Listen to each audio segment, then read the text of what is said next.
नमस्कार मित्रमैत्रिणींनो, जर तुम्हाला आपल्या चॅनलवरच्या कथा आवडत असतील तर लाईक करत जात जा आणि चॅनलला सबस्क्राईब करून बाजूची घंटी दाबा आणि ऑलवर सेट करा. म्हणजे जेव्हा जेव्हा मी नवीन व्हिडिओ किंवा कोणतीही नवीन पोस्ट अपलोड करेन तेव्हा ती सगळ्यात आधी तुमच्यापर्यंत पोहोचेल. धन्यवाद. तर वळूया आपल्या कथेच्या पुढच्या भागाकडे. त्याने तिला स्वतःवर प्रेम करण्यास भाग पाडलं होतं. अक्षय आणि दिव्या दोघेही रिलेशनशिपमध्ये होते. आदी बोलला. तसे सगळेजण पुन्हा अक्षयकडे आश्चर्याने पाहू लागले. पण गोष्ट इथेच संपत नाहीये. दिव्या खरंच ह्याच्या प्रेमात होती आणि तिला ह्याच्याशीच लग्न करायचं होतं. जर ह्याने दिव्यावर खरं प्रेम केलं असतं तर सर्व ठीक होतं. पण दुःख ह्या गोष्टीचं होतं की अक्षयने तिच्यावर कधी प्रेम केलंच नव्हतं. त्याने फक्त आणि फक्त तिने दिलेल्या नकाराचा बदला घेण्यासाठी तिच्याशी खोटं खोटं प्रेमाचं नाटक केलं होतं. प्रेमाचं नाटक करून लग्नाचं वचन देऊन कितीतरी वेळा तिच्यासोबत शारीरिक संबंध ठेवलेत त्याने ह्या काही वर्षात. त्या मुलीचं आयुष्य बर्बाद करून युविकाशी लग्न करायचं होतं त्याला. म्हणजे युवीचं आयुष्य पण बर्बाद केलं असतं त्याने आणि त्याचा त्याला काहीच फरक पडत नव्हता. फक्त स्वतःचा स्वार्थ बघत होता तो. आधी बोलला, पण आता मात्र सगळेजण शॉक होऊन अक्षयकडे पाहत होते. सगळ्यांना खूप मोठा धक्का बसला होता. आता पुढे फिजिकल रिलेशन. आकांक्षांनी तोंडावर हातच ठेवला. बाकीच्यांचे एक्सप्रेशन्स पण काही वेगळे नव्हते. सगळ्यांच्या पायाखालची जमीनच सरकली होती हे ऐकून. लागला ना तुम्हा सर्वांना शॉक? मला माहीत होतं हे ऐकल्यावर तुम्हा सगळ्यांना तेवढाच शॉक लागणार आहे, जेवढा मला हे सर्व पहिल्यांदा माहीत झालं होतं तेव्हा लागला होता. म्हणूनच मी इतके दिवस शांत होतो. तुम्हा सगळ्यांना हॉट झालेलं नव्हतं पाहू शकत. आधी सुस्कारा सोडत बोलला.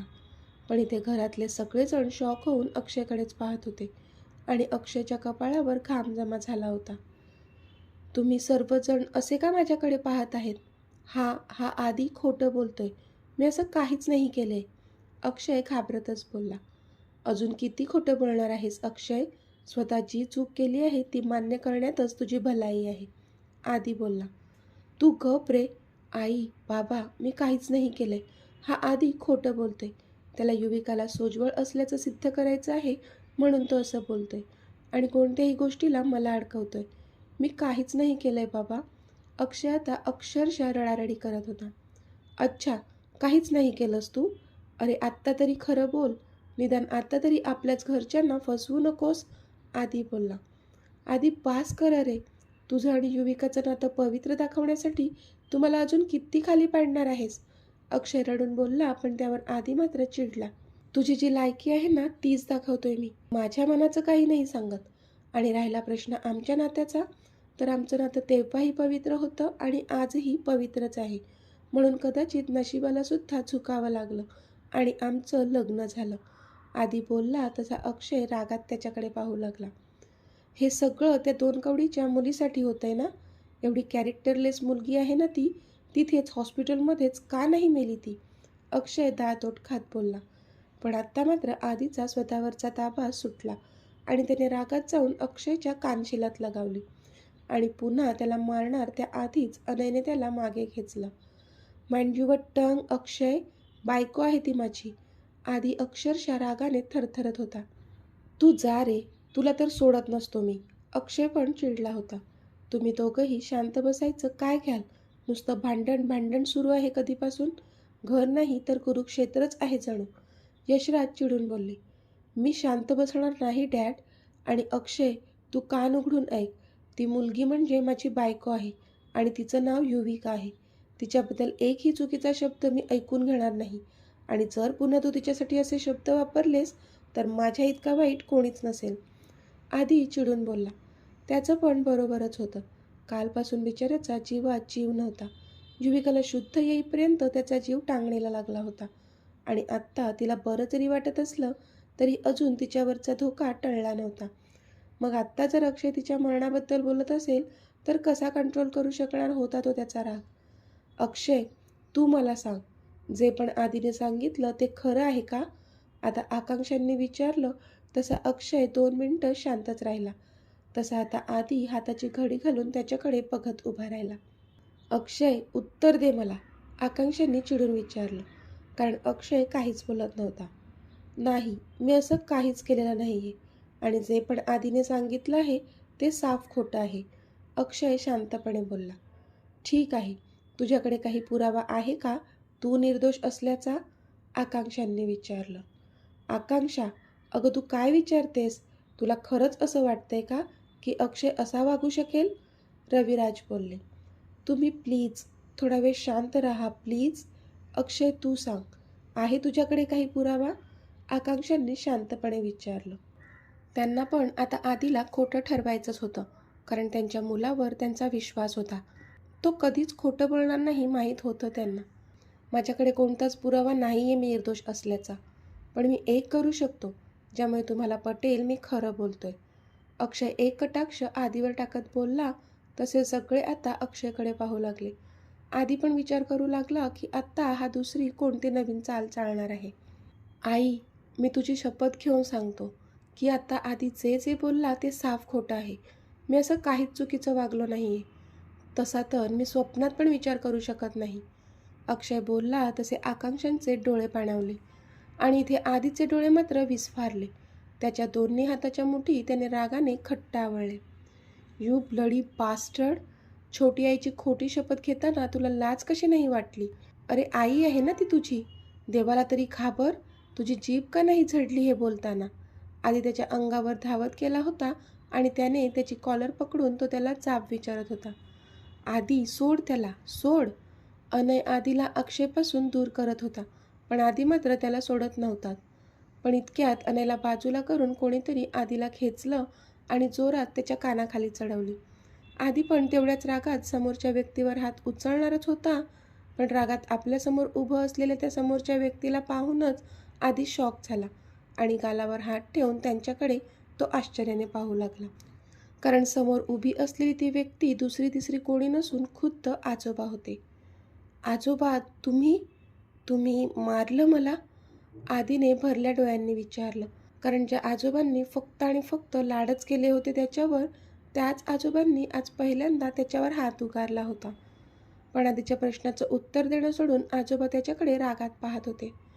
अक्षयने तर त्याच्या आईची शपथ घेतली, पण तू सांग, तुझ्याकडे काय पुरावा आहे अक्षयवरचे आरोप सिद्ध करण्यासाठी? आजोबांनी विचारलं. तशी आधीने नाहीमध्ये मान हलवली.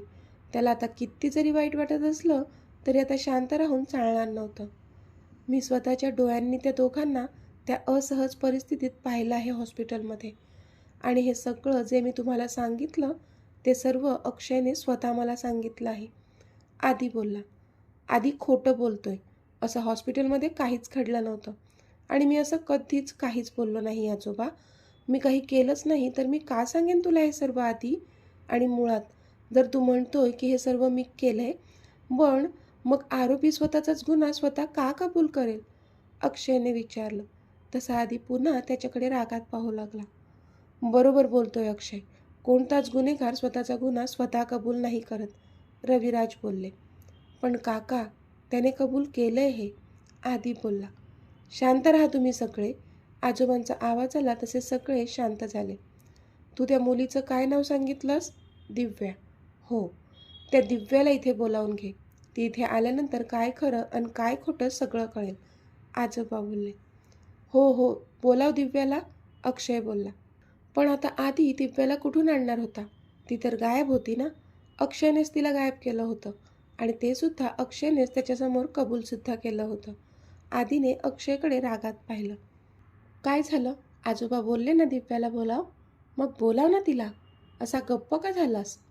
आत्ता सांगू नकोस की दिव्याला पण मीच गायब केलं आहे, अक्षय नाटकीपणे बोलला. हो, तूच केलं आहेस तिला गायब. सांग, कुठे लपवून ठेवलंय तिला? आधी चिडून बोलला. पण आत्ता मात्र सगळे संशयित नजरेने आधीकडेच पाहू लागले होते. बघितलं आजोबा, मी तर सहज म्हणालो, पण आधी पुन्हा खोटं बोलतोय. मुळात कोणतीच दिव्या नावाची मुलगी अस्तित्वातच नाही आहे. हा सगळा आधीचा बनाव आहे, मला अडकवण्यासाठी, अक्षय नाटकीपणे बोलला. तुझी नाटकं बंद कर अक्षय, आधी पुन्हा चिडला होता. तू तुझी नाटकं बंद कर आधी. सांग, तुझ्या स्वतःशिवाय दुसरा कोणता पुरावा आहे का तुझ्याकडे जो अक्षय दोषी आहे हे सिद्ध करेल? आजोबांनी विचारलं. पण ह्यावर आधी काय उत्तर देणार होता? कारण दिव्याशिवाय दुसरा कोणताच भक्कम पुरावा नव्हता त्याच्याजवळ अक्षय विरोधात. आणि पुरावा मिळवण्यासाठीच तर तो प्रयत्न करत होता इतके दिवस, जेणेकरून पुराव्यासहित आपण त्याचा पर्दाफाश करू असं वाटत होतं त्याला. पण पुरावे मिळण्याआधीच अक्षयने दिव्याला गायब केलं होतं. सांग, आहे कोणता पुरावा? आजोबांनी विचारलं. तसा अक्षय मात्र त्याच्याकडे पाहून कुत्सित हसला, कारण तो फुल शुअर होता की आधीकडे दुसरा कोणताच पुरावा नाही आहे त्याच्या विरोधात. हो, आहे पुरावा. आधी काहीतरी विचार करत बोलला, पण ते ऐकून इथे मात्र अक्षयच्या चेहऱ्याचा रंगच उडाला. इथे परी आणि रियांश पुण्याला पोहोचले होते आणि आता ते दोघेही त्याच किराणा मालाच्या दुकानात होते जिथून युवीने ती विषाची बाटली विकत घेतली होती. बोला, काय हवंय तुम्हाला? त्या दुकानदाराने त्यांना विचारलं. मरायचं आहे, एक जालिम विष द्या ना, परी चिडून बोलली. तसा तो दुकानदार तर डोळे मोठे करून तिच्याकडे पाहू लागलाच होता. सोबत रियांश पण चकित झाला होता. तिला आधीच त्याचा राग आला होता, कारण त्या दुकानदाराने जर ते विष युवीला विकलंच नसतं तर कदाचित आजची परिस्थिती वेगळी असती. युवीला एवढं सगळं सोसावं लागलं नसतं. पण हे असं फक्त परीला वाटत होतं, कारण जर त्या दुकानदाराने विष जरी तिला विकलं नसतं तरी युवीने कुठून ना कुठून त्याचा जुगाड केलाच असता. इतका तिचा निर्णय ठाम होता त्यावेळी. अहो मॅडम, काही काय बोलताय तुम्ही? हे किराणा मालाचं दुकान आहे, इथे विष कसं मिळेल? तो दुकानदार बोलला. चांगलाच घाबरला होता तो. हो का? परी पुन्हा रागात काही बोलणारच होती की रियांशने तिचा हात दाबला आणि तिला शांत केलं आणि जबरदस्तीची स्माईल करून तिच्याकडे पाहू लागला तो. अहो नाही नाही, तसं नाही काही. तिच्या बोलण्याचा उद्देश असा होता की आमच्या घरात ना खूप सारे उंदीर झालेत, त्यांनाच मारण्यासाठी आम्ही एखादं जालिम विष मागत होतो. रियांश कसंनुसं हसत बोलला. अच्छा, असं होय. बरं, आहे ना असं जालिम औषध? पण कोणाच्या घरात उंदीर झालेत, ह्यांच्या की तुमच्या? त्या दुकानदाराने विचारलं. तसा रियांशने परीला जवळ ओढलं आणि तिच्या खांद्यावर हात ठेवला. आमच्या घरात, लग्नाची बायको आहे ती माझी. रियांश तिच्या खांद्यावर हात ठेवून हसून बोलला. पण इथे परी मात्र डोळे मोठे करून त्याच्याकडे पाहू लागली होती. असं होय. नाही, ते त्यांच्या गळ्यात मंगळसूत्र नाही आहे ना, म्हणून आपलं मला तसं वाटलं, तो दुकानदार बोलला. अहो, आता कोण घालते मंगळसूत्र? रियांश बोलला. हो ना, ते पण आहे, मॉडर्न जमाना आहे ना. पण इथले नाही वाटत तुम्ही, मुंबईचे आहात काय? आणि तो दुकानदार पुढे बोलतच होता की एवढ्यात. आता काय आमची पूर्ण कुंडली ऐकल्यानंतरच ते जालिम औषध देणार आहात काय? द्या की पटकन, परी चिडून बोलली. तसा दुकानदार गडबडला. हो, लगेच आणतो. दुकानदार पटकन पळून आत गेला. पण इथे रियांश मात्र तोंडावर हात ठेवून हसू लागला. त्याला खूप हसू येत होतं तिच्या अशा वागण्याचं. फार हसायला येते ना तुला? तुला तर मी बघतेच, लग्नाची बायको काय? थांबच तू, ती डोळे बारीक करून बोलली. तसा मात्र रियांश तोंडावर बोट ठेवून चुप्प झाला. हे घ्या, हे आहे ते जालिम औषध. तो दुकानदार ती विषाची बाटली त्याच्यासमोर ठेवत बोलला. तसे परी आणि रियांश दोघांचेही डोळे चमकले, कारण तीच बाटली होती जी युविकाच्या रूममध्ये सापडली होती. ते दोघेही एकमेकांकडे पाहू लागले होते आता. घेताय ना? ते दोघे काही बोलत नाहीत हे पाहून दुकानदार पुन्हा बोलला. तसे ते दोघे पुन्हा भानावर आले. हो हो, पण ह्याचा खरंच इफेक्ट होईल ना? रियांशने विचारलं. हो तर, 100% इफेक्ट होईल, तुम्ही बिंदास घेऊन जा, दुकानदार खूपच कॉन्फिडंटली बोलला. तुम्ही म्हणताय तर आम्ही विश्वास ठेवतो. म्हणजे काय आहे ना, आमच्या बिल्डिंगमध्ये बऱ्याच फ्लॅटमध्ये उंदराने नुसता उच्छाद मांडला आहे हो. जर खरंच ह्याचा इफेक्ट झाला तर आम्हाला ह्याच्या अजून काही बाटल्या लागतील. तर आम्हाला मिळेल का ह्याचा अजून स्टॉक? रियांशने विचारलं. अहो, 100% त्याचा इफेक्ट होईलच, माझी गॅरंटी आहे. आणि स्टॉकचं म्हणाल तर तुम्हाला 15-20 काय 100-200 बाटल्या पण मी देऊ शकतो ह्या औषधाच्या. हा बघा, माझ्याकडे किती स्टॉक आहे, दुकानदार बोलला. आणि त्यांच्यासमोर त्याने अख्खाच्या अख्खा त्या बाटल्यांचा एक क्रेट आणून ठेवला. तसे त्या दोघांचे डोळेच मोठे झाले त्या इतक्या साऱ्या बाटल्या एकत्र बघून, कारण डॉक्टरांनी सांगितलं होतं की त्या विषाचं मॅन्युफॅक्चरिंग खूप कमी होत असतं. मग असं असताना त्या दुकानदाराकडे त्या विषाचा एवढा पुरवठा कसा काय आहे, हा प्रश्न पडला होता त्या दोघांना. युवी, अगं अजून किती जागी राहणार आहेस? थोडा वेळ झोपून घे, सुमनताई बोलल्या. आधी आधीला येऊ दे ना, मग झोपेल मी, युवी बोलली. अगं येईल तो, येतच असेल, सुमनताई बोलल्या. कधी येईल? एव्हाना यायला हवं होतं ना त्याने, अजून कसा नाही आला तो आई, ती बोलली. अगं हो येईल तो, जास्त स्ट्रेस नको घेऊ तू. सुमनताईंना मात्र तिची काळजी वाटत होती. आई, मी नाही घेत ग स्ट्रेस, पण स्ट्रेस येतोय. तूच बघ ना, आधी सकाळपासून गेलाय, आता 11 वाजत आले आहेत, त्याचा फोन पण नाही लागत आहे. मी काय करू? युविका रडकुंडीला येत बोलली. युवी रडू नकोस ग, त्रास होईल तुलाच, सुमनताई बोलल्या. आई, इनामदारांच्या घरी काही झालं तर नसेल ना? आधीला सगळेजण जाब तर विचारत नसतील ना? ती डोळ्यात अश्रू आणून बोलली. तशा सुमनताईंना पण कसं तरीच झालं, कारण असं होऊच शकत होतं. आधीला एकट्याला सगळ्यांना सामोरं जावं लागतंय. मला खूप वाईट वाटतंय आई, ती स्वतःचा चेहरा दोन्ही हाताने झाकून घेऊन रडू लागली. तसं सुमनताईंनी तिला जवळ घेतलं. शांत हो युवी, असं कदाचित काहीच घडलं नसेल, तू उगाच हा विचार करतेस. सुमनताई मात्र तिला दिलासा देत होत्या. पण कुठे ना कुठे त्यांना पण हेच वाटत होतं की असंच काहीसं कदाचित घडलं असावं. इथे अक्षय घाबरलेल्या अवस्थेत आधीकडे पाहत होता, कारण आधी आत्ताच म्हणाला होता की त्याच्याकडे अक्षयच्या विरोधात पुरावा आहे. काय पुरावा आहे तुझ्याजवळ? आजोबांचा आवाज आला. पुरावा म्हणण्यापेक्षा तो ह्या प्रकरणाचा साक्षीदार आहे आजोबा, आधी बोलला. साक्षीदार? कोण आहे तो? आजोबांनी विचारलं. तुम्हाला थोडा वेळ वाट पाहावी लागेल, मी त्याला बोलावून घेतलंय, तो येतच असेल इतक्यात, आधी बोलला. पण इथे अक्षयच्या मात्र जीवात जीव नव्हता, कारण दिव्या सोडली तर दुसरा असा कोण आहे की ज्याला अक्षय आणि दिव्याचं अफेअर माहीत असेल? ह्या प्रश्नाचं मात्र काही केल्या त्याला उत्तर सापडत नव्हतं. आधी मात्र विचार करत होता की इतकं सगळं होऊनही आजी किंवा त्याची मॉम काहीच का बोलत नाही आहे. त्याला तर रागच आला होता त्या दोघींचा, कारण त्या दोघींनी त्याला साथ द्यायचं प्रॉमिस केलं होतं. मग का त्या आता त्याच्या बाजूने बोलत नव्हत्या? त्याला कळत नव्हतं. पण बिचाऱ्याला माहीतच नव्हतं त्या दोघींच्या अशा वागण्यामागचं कारण. यशराज प्रतीक्षांशी चिडून बोलत होते आणि आजोबांनी तर आजींशी बोलणंच टाकलं होतं. मग कशी काय त्याला साथ देऊ शकत होत्या त्या ह्या क्षणी? इतक्यात समोरून एक तरुण चालत आला. तशा सगळ्यांच्या नजरा तिकडे वळल्या, कारण आधी मगाशी ज्या साक्षीदाराबद्दल बोलत होता त्याचीच एंट्री आता घरात झाली होती. तर मित्रमैत्रिणींनो, आजचा भाग तुम्हाला कसा वाटला ते मला कमेंटमध्ये सांगा.